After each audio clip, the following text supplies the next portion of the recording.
Nah kemudian warok yang kedua. Nah ini kita termasuk warok yang mana nih? Ya. Coba nanti kita lihat satu-satu Pak. Nanti kalau misalkan bapak-bapak merasa cocok, wah gua warok yang kedua kayaknya ini. Udah simpen aja, jangan pakai. Saya yang kedua guru, enggak, saya nggak nanya, enggak.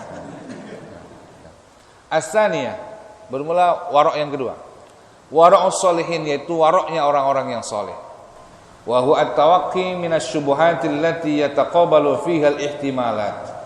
Dan bermula ia warok sholihin, at-tawaqqi yaitu menjaga diri minasy-syubuhati dari segala perkara yang syubhat. Allati yataqabalu, yang bisa menerima padanya al-ihtimalatu, oleh beberapa kemungkinan atau ihtimal. Qala sallallahu alaihi wasallam, da' ma yuribuka ila ma la yuribuk. Tinggalkanlah olehmu akan perkara yang meragukan dia akan kamu, ila ma la yuribuka, kepada apa yang tidak meragukan dia akan kamu. Nah ini yang kedua, waroknya orang-orang soleh. Orang-orang soleh itu Pak, dikatakan dia orang-orang soleh kalau sudah memiliki sifat wira'i, sudah memiliki sifat bisa at-tawaqqi minasy-syubuhat, bisa menahan diri, bisa menjaga dirinya dari segala hal-hal yang syubhat, yang di dalamnya masih ada kemungkinan boleh, kemungkinan tidaknya. Tinggal semua udah itu. Sesuatu yang ada kemungkinan boleh, sesuatu yang ada kemungkinan tidak boleh ditinggalkan, itu berarti kita sudah warok. Dan itu kategorinya adalah wara'us sholihin. Waroknya orang-orang yang soleh. Gitu. Contoh, memandang wanita ajnabiyah, memandang wanita yang lain yang bukan muhrim, hukumnya apa Pak? Hah? Hukumnya jelas haram. Haramnya itu kapan? Haramnya pada saat kedipan mata yang kedua. Berarti kedipan mata yang pertama boleh nggak? Boleh.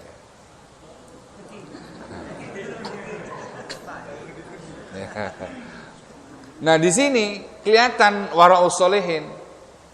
Ya. Wara'us sholihin meskipun pandangan pertama itu yang penting tidak ada syahwat ya. Itu catatannya yang tidak syahwat. Pandangan pertama itu dikatakan tidak berdosa, tapi kalau orang yang warok menghindari pandangan gitu, bukan mengambil kesempatan mumpung boleh. Kan haramnya itu ketika kedipan mata yang kedua. Nah, bagi orang yang warok itu dia segera hindari meskipun dia pada saat tatapan pertama punya kesempatan untuk melihat, tapi dia hindari. Kalau yang enggak warok, lah itu yang kedua dilihat. Artinya apa? Menimbulkan dosa. Kalau misalkan punya pemikiran kalau kedipan pertama itu tidak berdosa, berarti kalau kita tahan, kagak ngedip-ngedip, kalau perlu kita ganjal pakai pentol korek. Nah itu bagaimana? Nah ini sih Pak udah maksiat ya. Kenapa? Karena punya tujuan yang berbeda. Dan ingat, dalam satu hadis Nabi pernah menyatakan salah satu daripada orang yang mati syahid itu adalah mata ishqan, orang yang mati sebab rindu. Berarti pada saat dia memandang seorang perempuan, kemudian pandangan itu belum berkedip, dia sudah menghilang tuh perempuan, atau dia sudah pejamkan matanya dan tidak lagi memandang untuk yang kedua kalinya. Tapi dari pandangan yang pertama itu begitu jelas terekam di dalam memori ingatan dia, sehingga akhirnya dia rindu pada apa yang dia lihat pada pandangan pertama tadi sebelum kedipan kedua. Dan kemudian dari pandangan itu kemudian dia teringat, terbayang-bayang, rindu, kangen, sampai sakit, sampai mati. Itu mati syahid dia. Rindu yang begitu yang syahid. Paham gak maksudnya? Nah, rindu yang begitu yang mati syahid. Kalau pacaran enggak. Ya, mati sangit itu. Kenapa? Tatapan pertama itu kan tidak berdosa. Kemudian terekam, terbayang sampai dia sakit-sakit mati karena kangen, karena rindu. Itu mati syahid, tapi masih dalam tatapan yang pertama tadi. Begitu, Pak. Ya. Mandang artis. Kalau dalam kajian tasawuf jelas itu tidak boleh. Sebab di situ ada sauronun nasyat biasanya. Ada dorongan untuk apa? Menimbulkan syahwat. Itu yang diharamkannya di situ. Ya. Tapi kalau misalkan yang tidak mendorong adanya syahwat, kayak ngeliat flora fauna, nggak apa-apa itu sih. Ya. Tapi kalau ngeliat artis yang jelas mempertontonkan aurat, itu jelas haram. Hah? HP sama, ya sama. Saya punya buku dulu, judulnya saya lupa apa, Zubdatul Ahkam. Saya punya buku namanya Zubdatul Ahkam. Di sana dijelaskan begini: Inna min hadhil alatil hadisah manafi'u muhallalatun wa manafi'u muharramah. Sesungguhnya bagi alat-alat modern ini, nah itu situ seperti televisi, radio, alat-alat al-hadisah yang baru, yang modern, itu ada manafi'u muhallalah, ada manfaat-manfaat yang dihalalkan, wa manafi'u muharramah, dan ada manfaat-manfaat yang diharamkan. Nah di situ contoh daripada manafi' muhallalah, manfaat yang dihalalkan, yaitu tadi seperti flora dan fauna itu.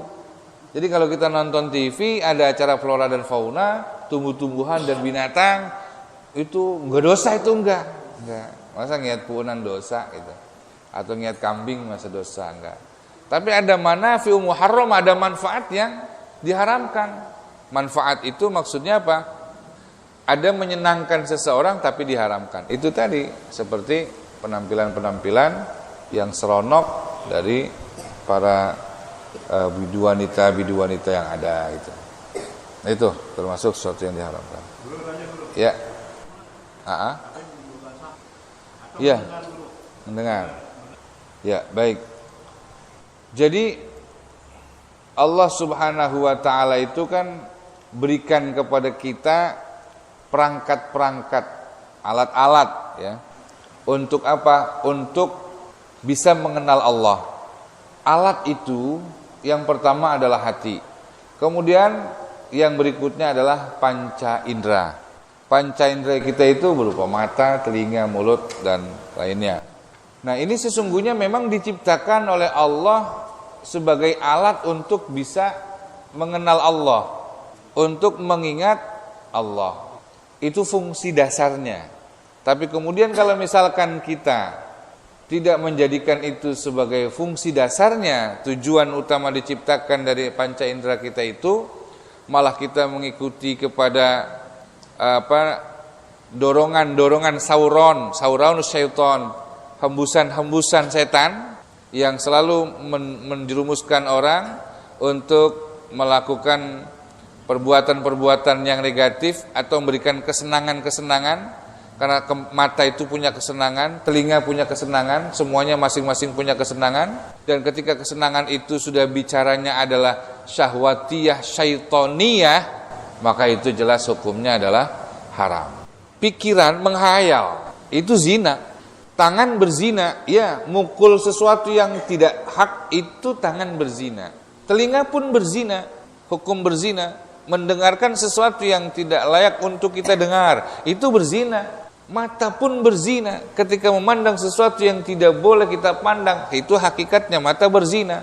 Pikiran pun sesungguhnya juga berzina ketika kita memikirkan sesuatu yang tidak layak untuk kita pikirkan, atau berhayal yang tidak layak untuk kita hayalkan.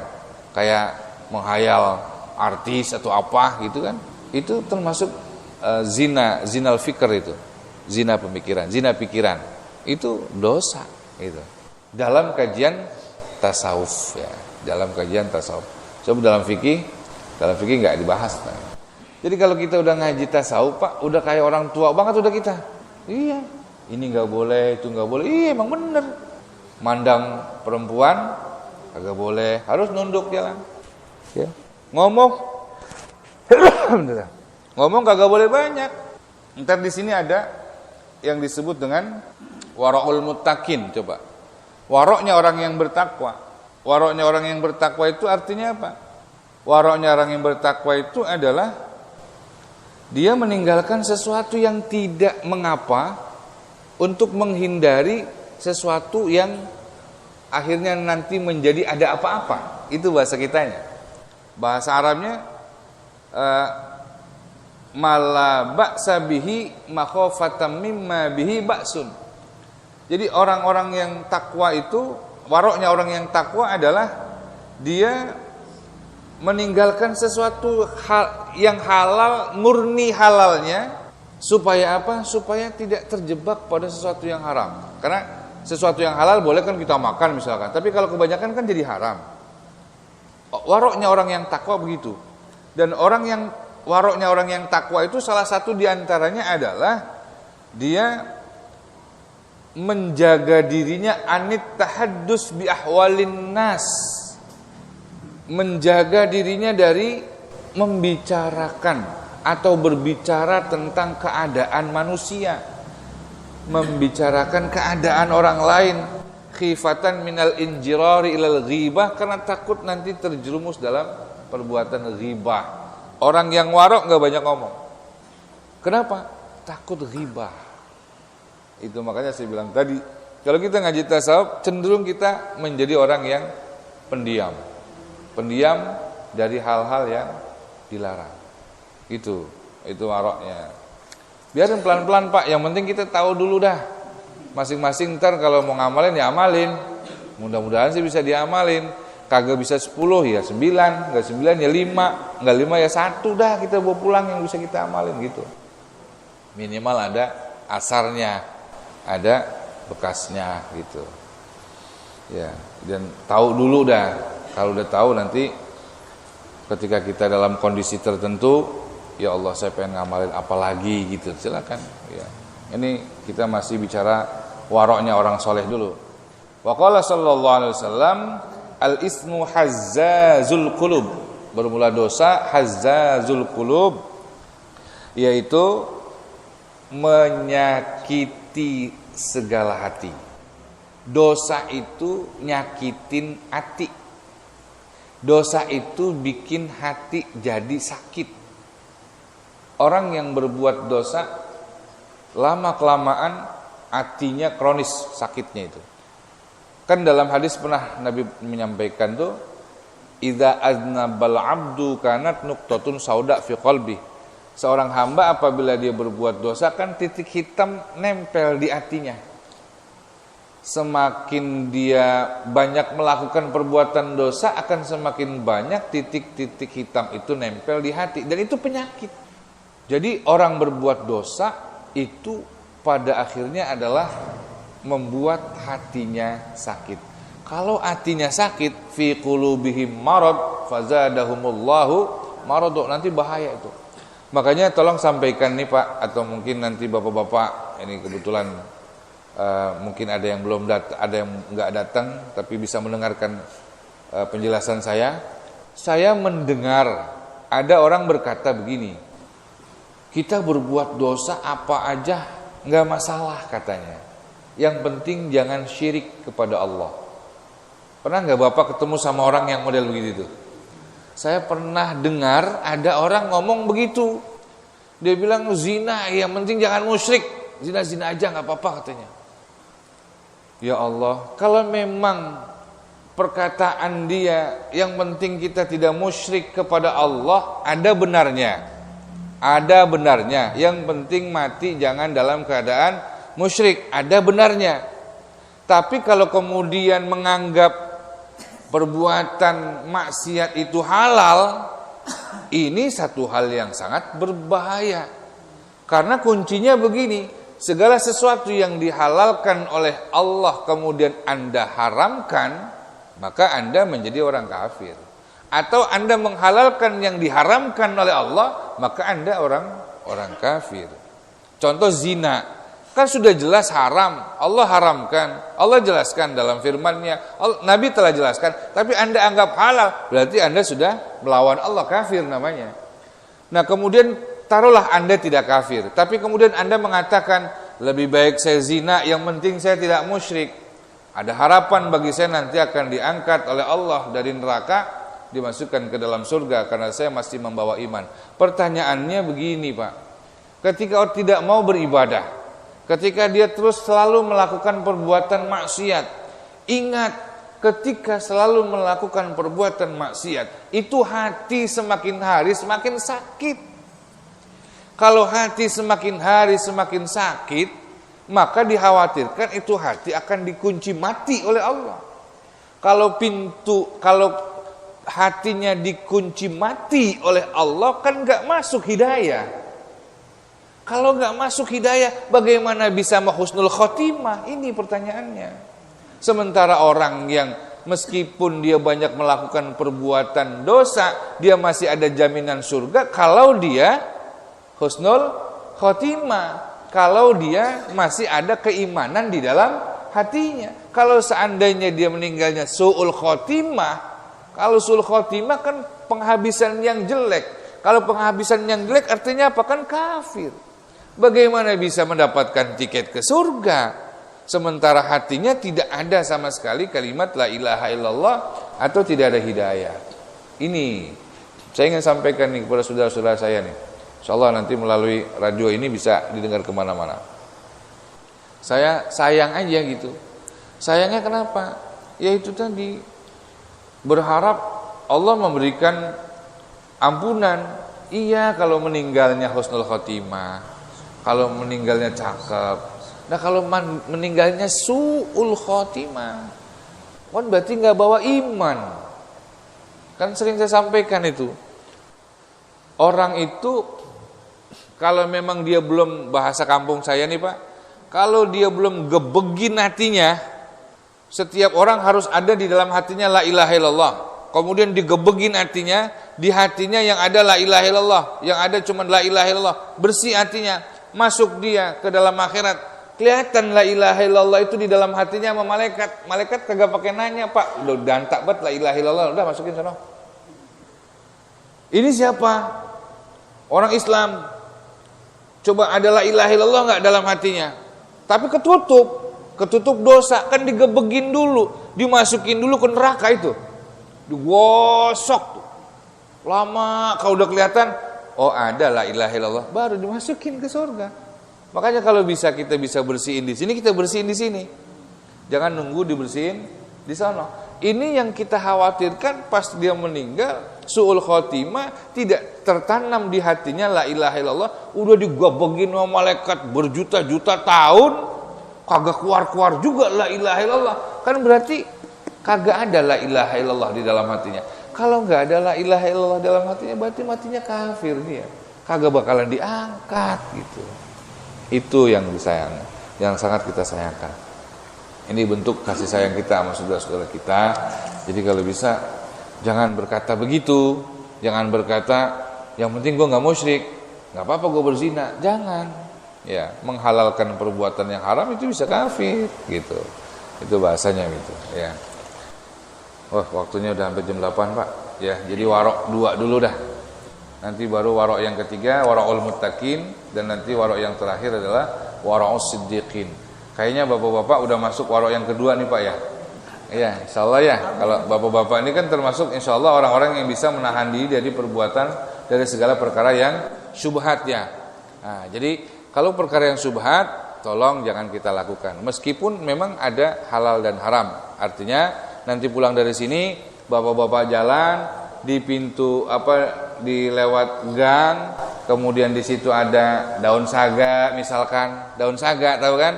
Kecil, kita ambil satu, terus kita makan. Kira-kira orang yang punya daun saga itu ridho apa enggak kalau kita ambil? Kemungkinan ridho, kemungkinan, karena ini termasuk sesuatu yang kita anggap remeh, kemungkinan ridho. Tapi ada kemungkinan juga tidak ridho. Makanya yang begitu jangan kerjain. Bapak-bapak habis acara maulid, habis acara tahlil, ada hidangan. Hidangan itu ada dagingnya. Pas bapak-bapak makan, dagingnya nyangkut, nyelip di gigi, kesilitan. Jangan nyari pagar orang. Meskipun buat nyodok itu enggak seberapa, Pak. Ya. Atau ada pukulan kecil Bapak protes buat nyodok, buat tusuk gigi. Itu pohon orang atau pagar orang. Pagar orang rumah kan ada kadang-kadang yang ngelimpir dikit begitu, ngambil itu buat nyodok. Awas, itu syubhat loh. Nah, orang yang warok enggak akan melakukan hal yang semacam itu. Apalagi pulang lihat sendal. Nah,